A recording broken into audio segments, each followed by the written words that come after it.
Hello, everyone. Welcome back to the channel. I am the All Sports Alpha Leonardo Velasquez. I hope you all had a great Christmas. You guys ate well, spent time with your families, and are looking forward to the new year coming up in just a few days. So, we have a few things to talk about, mainly with the NBA.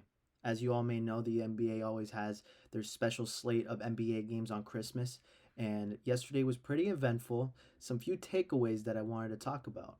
So, the main point I wanted to talk about today was the new possible rivalry between the San Antonio Spurs and the Oklahoma City Thunder.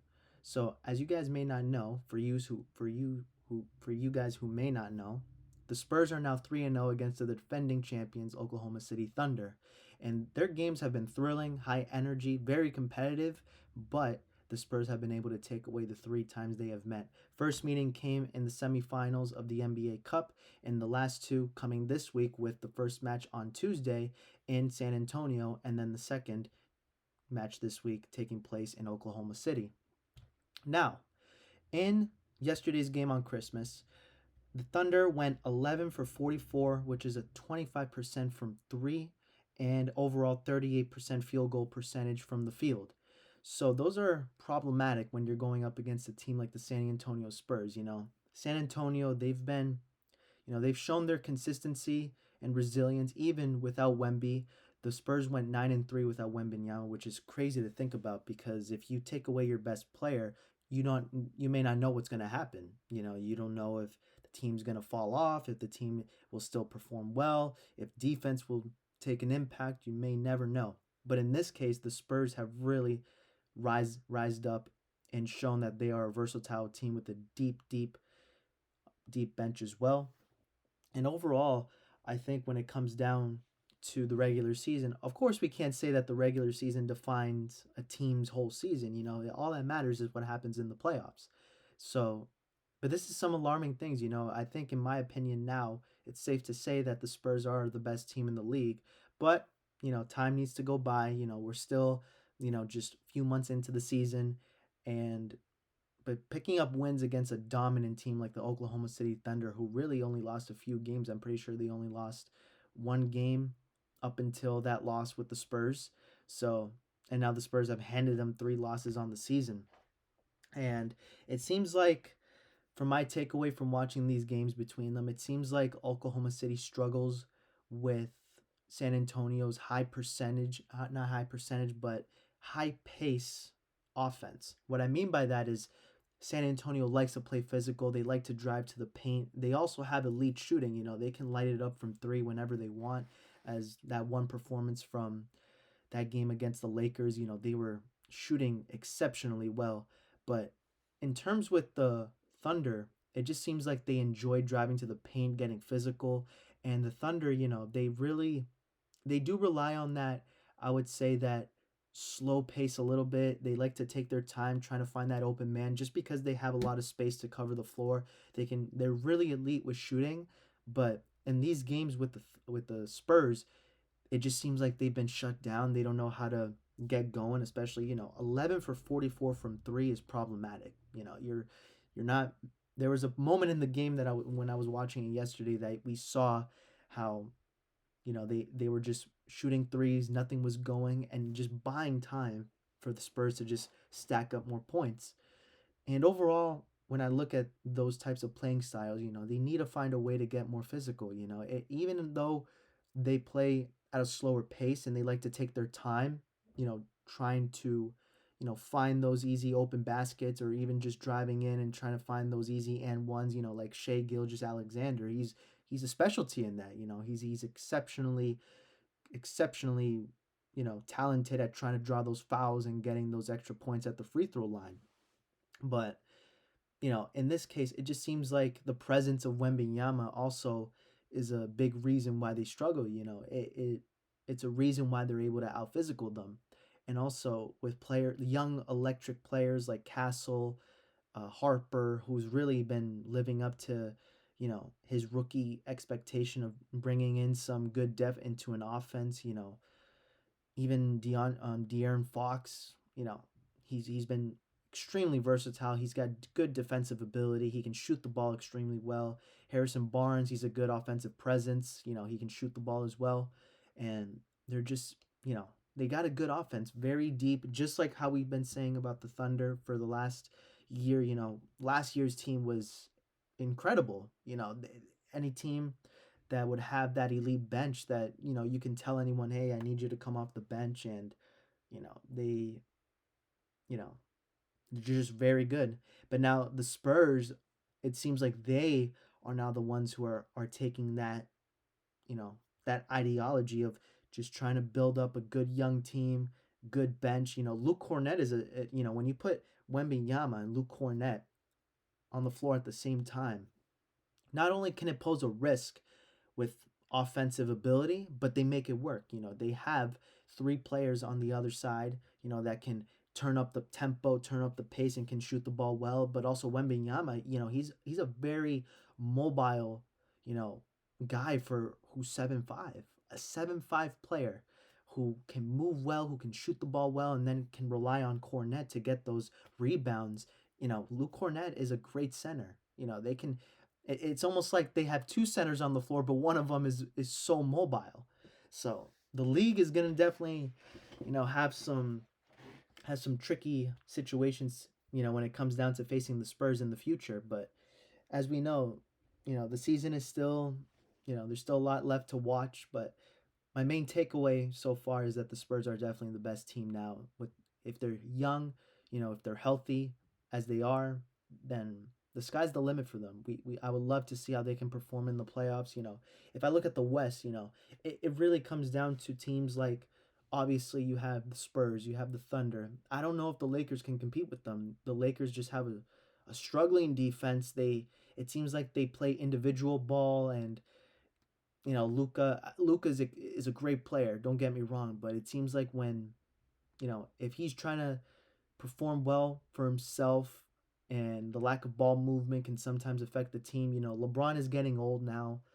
Even though LeBron can sometimes show flashes of himself from the past of being dominant, being athletic, you need more versatility around the team. And offensively they can be good, but defensively is where their problems are. And if you want to play in the playoffs, I don't think that's a way for them to go deep in the playoffs, with teams like the Thunder and the Spurs.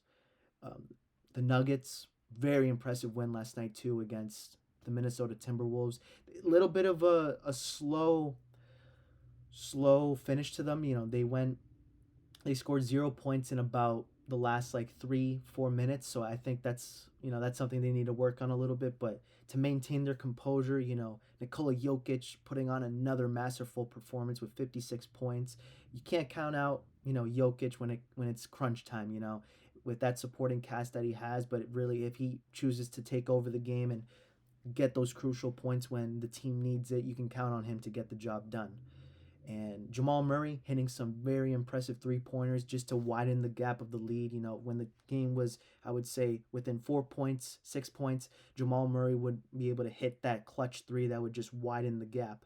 So I think that's something that the Nuggets can definitely look forward to, especially with Aaron Gordon out still. Like they're putting on some impressive performances without Aaron Gordon. So when he comes back, you can expect the Nuggets to at least be a competitive team in the West. They obviously are, but without Aaron Gordon showing that they can play, but Aaron Gordon adds that good defensive ability to the team, and they need that. So when he comes back, you can expect them to really be a little bit more dominant on the defensive end. So, and when it comes down to other teams, I mean the Warriors, I don't think the Warriors have that energy anymore. Steph is getting up there, Jimmy Butler, Draymond Green, Al Horford, those guys. I mean, it's a older team. They want to make it work, but I don't know if it's a good long term type of team that can make a deep playoff run and maybe make a run for the finals. I don't know about that, but I think definitely without a doubt the top three favorites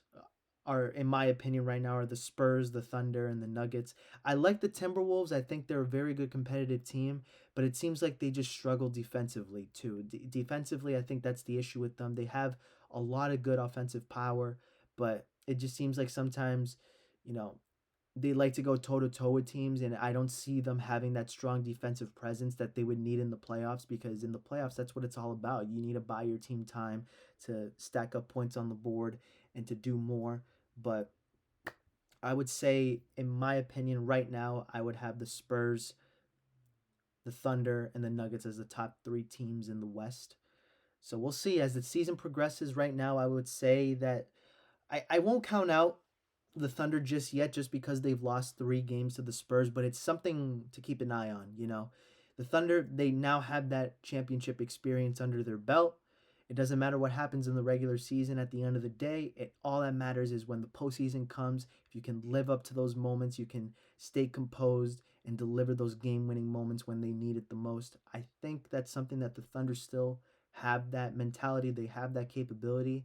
But if we get a series between the Thunder and the Spurs in the playoffs, you best believe it's going to be a movie. You never know. But for now, I would say the Spurs are the best team in the NBA. I do believe at this current moment that we will be seeing the NBA champion from the West. I don't think the East right now has, enough, I would say, depth, but also competitiveness. There's not that many healthy teams besides the New York Knicks. I mean, the Celtics are there. The Celtics are showing that they can compete, but I don't think it's enough to make it to the finals and to compete for a championship. The 76ers, injuries, Joel Embiid is constantly missing games, and that's a big problem for them. You need that big man to be a strong presence, not just offensively, but defensively, to also get those rebounds. The Milwaukee Bucks, I don't see them really being competitive at all. There's been a lot of circulation now about how Giannis might leave the team, and there's been negotiations possibly with with the Bucks, and maybe if they can work something out. We don't know. So who knows if this is his last season with them? He's been out currently with an injury.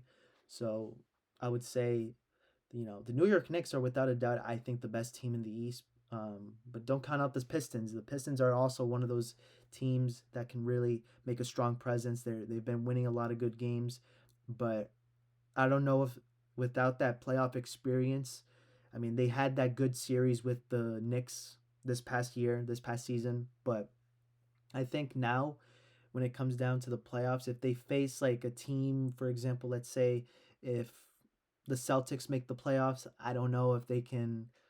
You never know if they can win a series against them. I mean, they had that one game where the Celtics picked up a huge win against them, and I'm pretty sure the Pistons were on a winning streak at that point, and then the Celtics were able to get that good win.